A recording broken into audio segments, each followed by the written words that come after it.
Hi ಎಲ್ಲರಿಗೂ ನಮಸ್ಕಾರ ಸ್ನೇಹಿತರೆ, welcome back to my YouTube channel. ಎಲ್ಲರೂ ಹೇಗಿದ್ದೀರಾ? ನಾನು ಚೆನ್ನಾಗಿದ್ದೇನೆ. ಇವತ್ತಿನ ವಿಡಿಯೋ ಬಂದು ಜಾಣರಂತೆ ಹೇಗೆ ವರ್ತಿಸಬೇಕು ಅಂತ ಹೇಳ್ಕೊಡ್ತೇನೆ. ಜಾಣರಂತೆ ಮಾತನಾಡೋದನ್ನು ಕಲೀರಿ. ಹೆಂಗೆ ಅಂತ ಅಂದರೆ, ಇವಾಗ ಸ್ವಲ್ಪ ಎಕ್ಸಾಂಪಲ್ಸ್ಗಳನ್ನ ಹೇಳ್ತೇನೆ.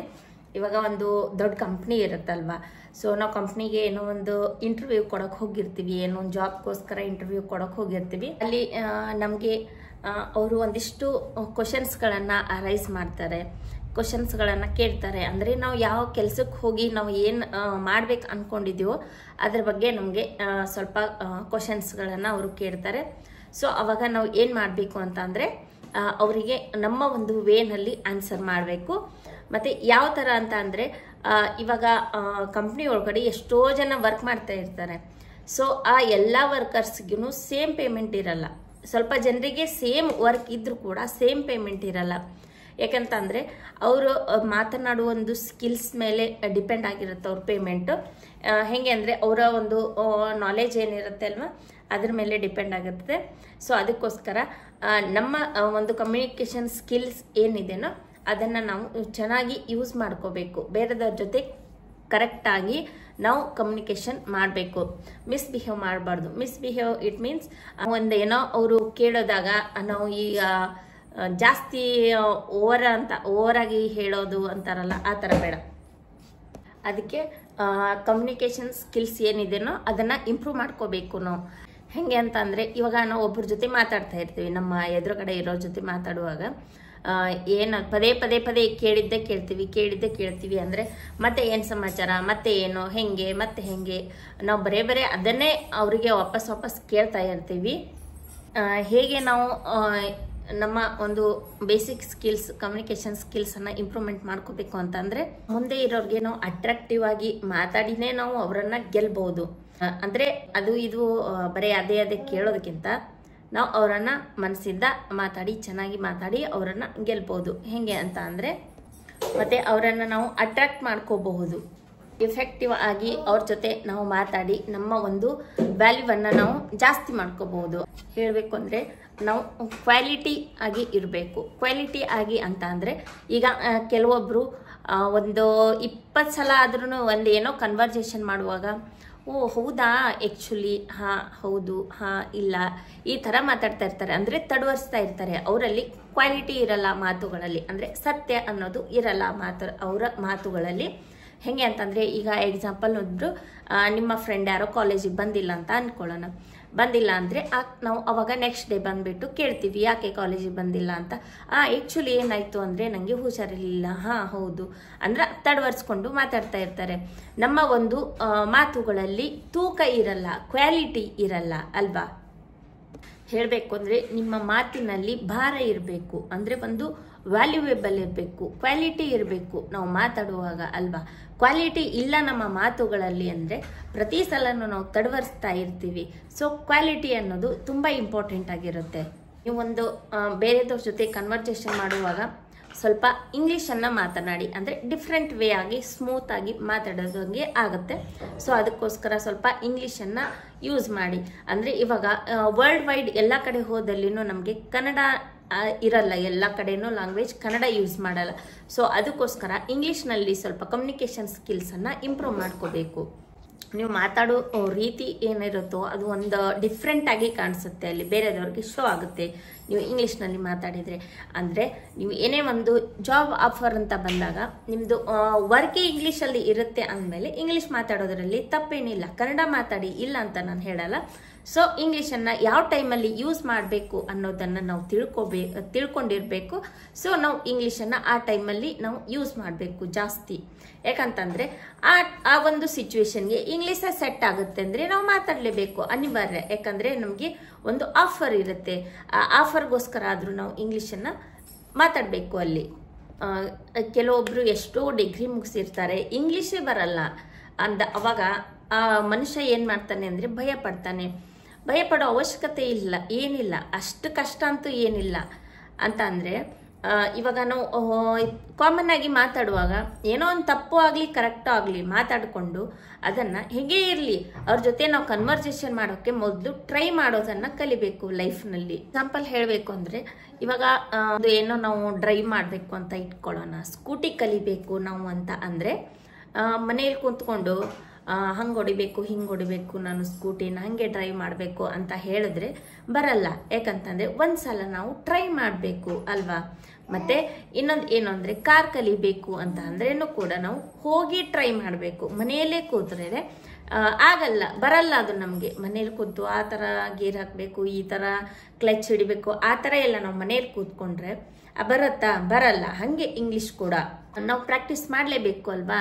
ಸೊ ಹಾಗೆ ಇಂಗ್ಲೀಷ್ನು ಕೂಡ ನಾವು ನಮ್ಮ ಹತ್ತಿರದವ್ರ ಹತ್ರ, ನಮ್ಮ ಮನೆ ಬಾಜು ಹತ್ರ ಯಾರಾದರೂ ಇಂಗ್ಲೀಷಲ್ಲಿ ಸ್ವಲ್ಪ ಸ್ವಲ್ಪ ಮಾತಾಡೋರಿದ್ರೆ ಡೇ ಬೈ ಡೇ ಇಂಪ್ರೂವ್ಮೆಂಟ್ ಆಗ್ತಾ ಹೋಗುತ್ತೆ. ಸೊ ಅವ್ರದ್ದು ಜೊತೆ ನಾವು ಮಾತಾಡಿಕೊಂಡು ಕನ್ವರ್ಸೇಷನ್ ಮಾಡಬೇಕು. 1-4 ದಿನ ತಪ್ಪಾಗುತ್ತೆ, ಏನೂ ಆಗಲ್ಲ. ನೆಕ್ಸ್ಟ್ ಡೇ ಆದರೂ ನಮಗೆ ಬರುತ್ತಲ್ವಾ, ಅದಕ್ಕೋಸ್ಕರ ಟ್ರೈ ಮಾಡಬೇಕು.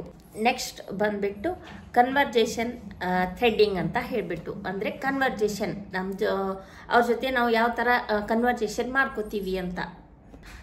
ಅಂದರೆ ಥ್ರೆಡ್ಡಿಂಗ್ ಅಂದರೆ ಸ್ವಲ್ಪ ಜನರಿಗೆ ಒಂದು ಪ್ರಾಬ್ಲಮ್ ಇರುತ್ತೆ. ಅಂದರೆ ಪ್ರತಿ ಸಲನೂ ಹೇಳೋದು ಹಾಂ ಹೌದು ಇಲ್ಲ ಅಲ್ಲ ಅಷ್ಟೇ ಮಾತಾಡ್ತಾರೆ ಅವರು. ಯಾಕಂತಂದರೆ ಅವರಿಗೆ ಕನ್ವರ್ಸೇಷನ್ ಥ್ರೆಡ್ಡಿಂಗ್ ಇರುತ್ತೆ, ಪ್ರಾಬ್ಲಮ್ ಇರುತ್ತೆ. ಸೊ ಅದಕ್ಕೋಸ್ಕರ ಅವರು ಕನ್ವರ್ಸೇಷನ್ ಹೆಂಗೆ ಮಾಡಬೇಕು ಅಂತ ಗೊತ್ತಾಗಲ್ಲ. ಸೊ ಫಾರ್ ಎಕ್ಸಾಂಪಲ್ ಹೆಂಗೆ ಅಂತ ಅಂದರೆ ಇವಾಗ ಅವ್ರ ಜೊತೆ ಮಾತಾಡುವಾಗ ನಮಗೆ ಏನಾಗುತ್ತೆ, ನಿನ್ನ ಹೆಸರು ಏನು ಅಂತ ಕೇಳಿದು. ಅಂದರೆ ಇವಾಗ ಫ್ರೆಂಡ್ಲಿ ಆಗಿದ್ದೀವಿ ಅಂದರೆ ನಿಮ್ಮೂರು ಯಾವುದು ಅಂದರೆ ಪ್ರತಿ ಸಲನೂ ನಮ್ಮೂರ ಹೆಸರು ಹೇಳ್ತೀವಿ. ವಾಪಸ್ ನಿಮ್ಮ ಊರ ಹೆಸರು ಏನು ಅಂತ ನಾವು ಕೇಳ್ತೀವಿ. ಸೊ ನೆಕ್ಸ್ಟ್ ಬಂದುಬಿಟ್ಟು ಪ್ರತಿ ಸಲನೂ ನಾವು ಹಾಂ ಹೌದು ಮತ್ತೆ ಏನು ಸಮಾಚಾರ, ಹಾಂ ಹೌದು ಓಕೆ ಮತ್ತೆ ಏನು ಸಮಾಚಾರ, ಹೌದು ಮತ್ತೆ ಏನು ಸಮಾಚಾರ ಅಂತ ನಾವು ಈ ಥರನ ಕೇಳ್ತಾ ಕೂತ್ರೆ ಅಲ್ಲಿ ನಮ್ಮ ದಾರಿ ನಾವು ಹೋಗಬೇಕಾಗತ್ತೆ, ಅವ್ರ ದಾರಿ ಅವ್ರು ಹೋಗ್ತಾರೆ. ಅಂದರೆ ನಾವು ಏನು ಮಾತಾಡಬೇಕು ಅಂತ ನಮಗೂ ಗೊತ್ತಿರಲ್ಲ. ಯಾಕಂತಂದರೆ ಕನ್ವರ್ಸೇಷನ್ ಮಾಡೋರಿಗೆ ಅವರಿಗೂ ಏನು ಮಾತಾಡಬೇಕು ಅಂತಲೂ ಗೊತ್ತಾಗಲ್ಲ. ಯಾಕಂತಂದರೆ ನಾವು ಕ್ಲಿಯರ್ ಇಲ್ಲ, ಅಂದರೆ ನಾವು ಏನು ಮಾತಾಡಬೇಕು ಅಂತ ಅನ್ನೋದು ಕ್ಲಿಯರ್ ಇಲ್ಲ. ಸೊ ಅದಕ್ಕೋಸ್ಕರ ಇದೇ ಆಗ್ತಾ ಹೋಗುತ್ತೆ. ಈ ಥರ ನಾವು ಮಾಡಬಾರ್ದು ಕನ್ವರ್ಸೇಷನ್ನ. ಈ ಥರ ಕನ್ವರ್ಸೇಷನ್ ಮಾಡಿದರೆ ಅಲ್ಲಿಗೆ ಸ್ಟಾಪ್ ಆಗಿ ಹೋಗುತ್ತೆ.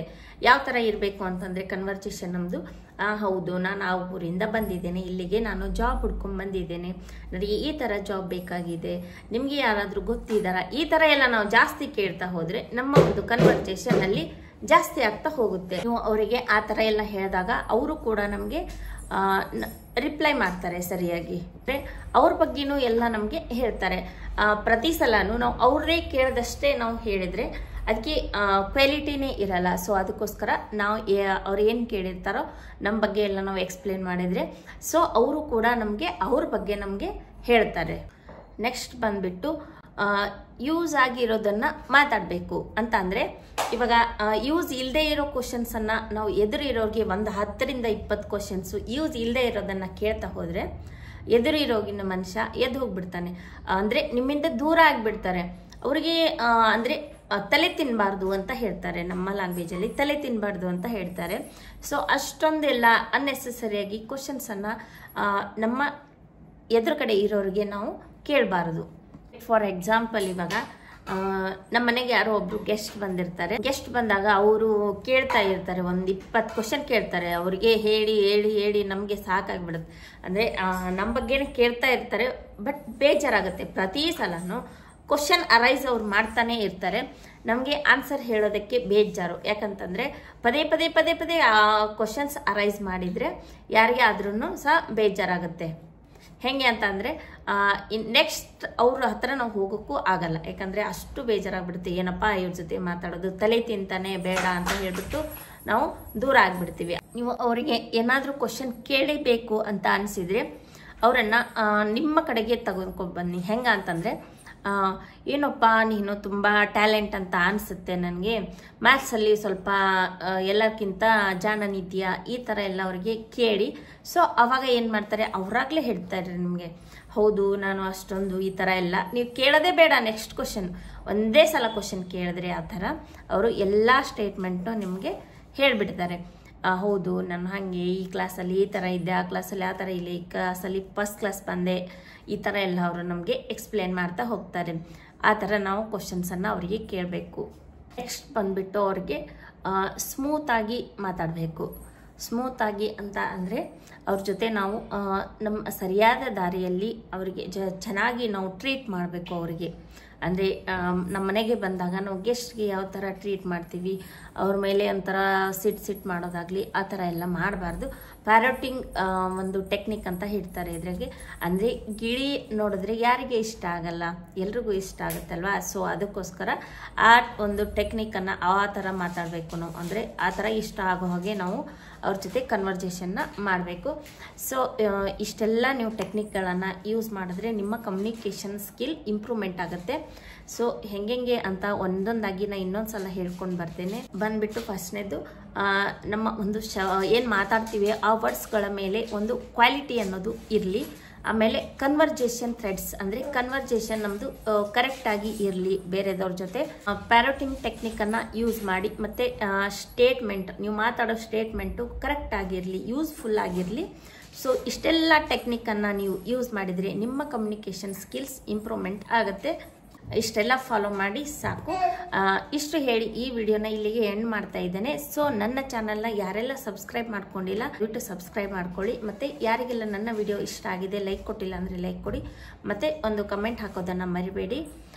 ಸೊ ಮತ್ತೆ ನಾನು ನಿಮಗೆ ಮುಂದಿನ ವಿಡಿಯೋದಲ್ಲಿ ಸಿಗ್ತೇನೆ. ಅಲ್ಲಿವರೆಗೂ ಬೈ ಬೈ, ಟೇಕ್ ಕೇರ್ ಸ್ನೇಹಿತರೆ.